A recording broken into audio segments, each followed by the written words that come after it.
Kembali di Kompas Siang, Saudara. Penyidik Polda Metro Jaya Jakarta kembali mengusut kasus dugaan pemerasan mantan Menteri Pertanian Syahrul Yassin Limpo yang menyeret nama mantan Ketua KPK Firly Bahuri. Setahun lebih menyandang status tersangka, penyidik tidak kunjung menahan Firly.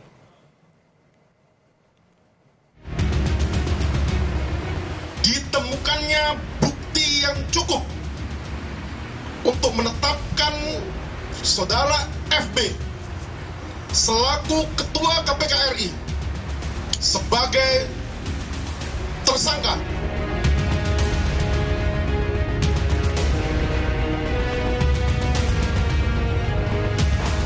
Penyidik Polda Metro Jaya kembali mengusut kasus dugaan pemerasan mantan Menteri Pertanian Syahrul Yassin Limpo yang menyeret nama mantan Ketua Komisi Pemberantasan Korupsi Firly Bahuri. Kabid Humas Polda Metro Jaya, Kombes Ade Ari Syam Indradi menyebut pemeriksaan hari ini di Bareskrim Mabes Polri. Pemanggilan pada akhir November ini merupakan pemanggilan kedua bagi Firly Bahuri setelah sebelumnya tak bisa memenuhi agenda pemeriksaan.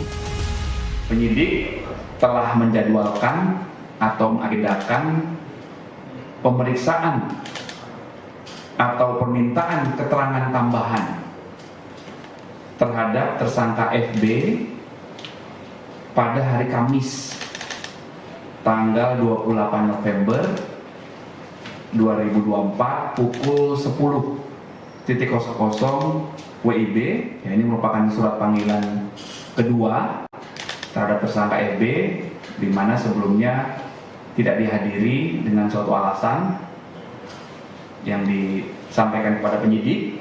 Kemudian surat panggilan tersangka FB yang akan diperiksa hari Kamis ini sudah dikirim oleh penyidik beberapa hari yang lalu, yaitu hari Rabu tanggal 20 November 2024. Sebelumnya, Dirkrimum Polda Metro Jaya menyebut akan melakukan gelar perkara untuk menentukan kepastian hukum Firly Bahuri dalam perkara 36 Junto 65 Undang-Undang KPK, yakni soal larangan bertemu pihak berperkara.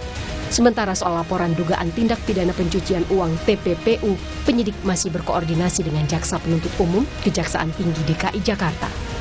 Jadi untuk perkara 36 Junto 65 Undang-Undang KPK, perkara 36 Junto 65 Undang-Undang KPK terhadap terlapor dalam adalah saudara Firly Bahuri saat ini sedang berproses penyidikannya. Nanti untuk memberikan kepastian hukum akan kita lakukan gelar perkara, nanti akan kita update berikutnya.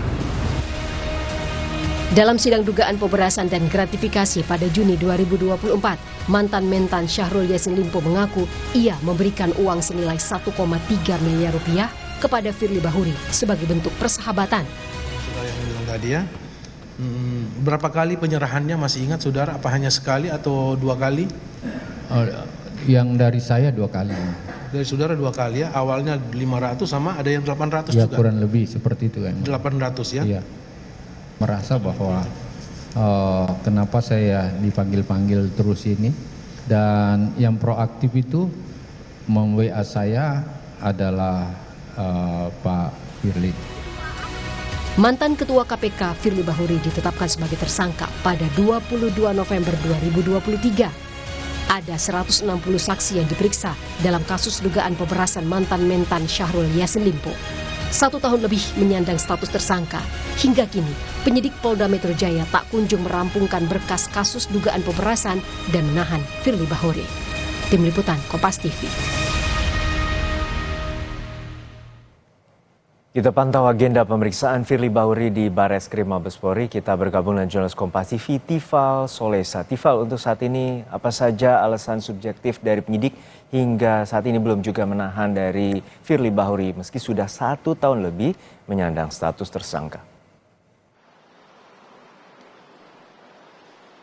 Sesungguhnya masih butuh konfirmasi lebih lanjut. Apa yang membuat polisi masih belum kunjung menahan mantan Ketua Komisi Pemberantasan Korupsi Firly Bahuri yang saat ini masih berstatus sebagai tersangka dalam kasus pemerasan terhadap Syahrul Yassin Limpo yang pengurusan kasusnya masih berjalan oleh pihak Polda Metro Jaya bekerja sama dengan Koordinator Tugas Tipikor Bareskrim Mabes Polri.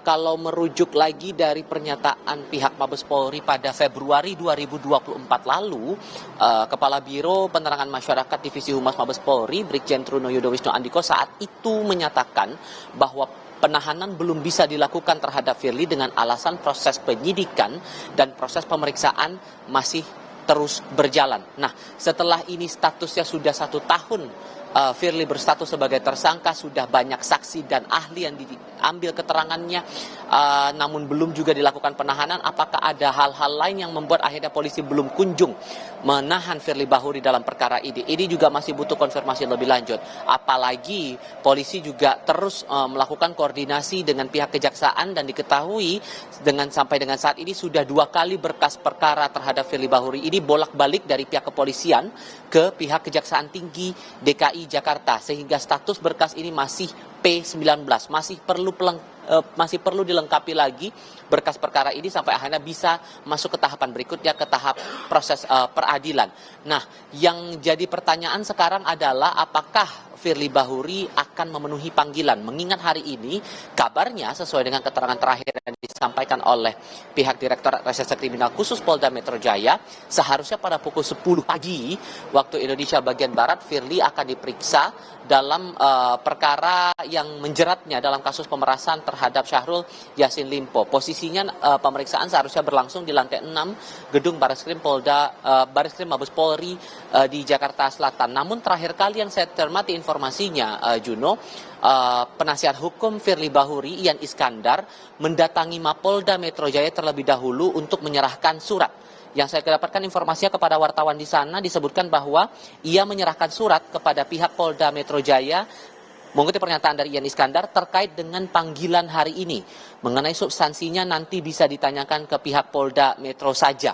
Nah, apakah kemudian ini berkaitan langsung dengan kehadiran atau kesediaan Firly untuk hadir dalam pemeriksaan hari ini atau tidak, ia tidak menerangkan lagi lebih detail. Namun saat wartawan menanyakan apakah Firly akan hadir dalam pemeriksaan hari ini di Bareskrim Mabes Polri, ia menyebut insya Allah hadir, insya Allah. Pukul berapa saat ditanya? Secepatnya.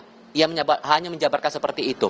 Saya juga masih menanti konfirmasi lebih lanjut dari pihak kepolisian, entah itu dari Direktur Reserse Kriminal Khusus Polda Metro Jaya maupun juga dari otoritas Bareskrim Mabes Polri untuk memastikan lagi kehadiran dari Firly Bahuri dalam perkara ini. Ini jadi menarik karena sudah 1 tahun perkara diusut, status tersangka sudah dialamatkan kepada Firly sejak November tahun 2023, persisnya pada tanggal 22 November tahun lalu, dengan jerat pasal berlapis, ada 3 pasal alternatif dalam Undang-Undang Tindak Pidana Korupsi, ditambah dengan 1 pasal di Kitab Undang-Undang Hukum Pidana dengan ancaman pidana seumur hidup, namun masih belum ditahan. Walaupun secara objektif ada wewenang bagi penyidik untuk melakukan penahanan terhadap Firly Bahuri ini. Jono.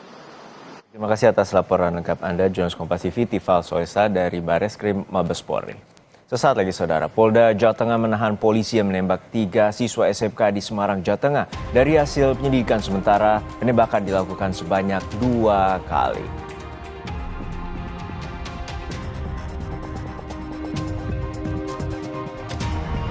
Kebun cabai milik sejumlah petani di Kabupaten Sukabumi, Jawa Barat terganggu akibat tingginya curah hujan. Serangan hama juga membuat cabai siap panen membusuk dan membuat produksi turun hingga 60%. Informasinya akan dibawakan oleh rekan saya, Tili Reabella, sesaat lagi hanya di Kompas Siang.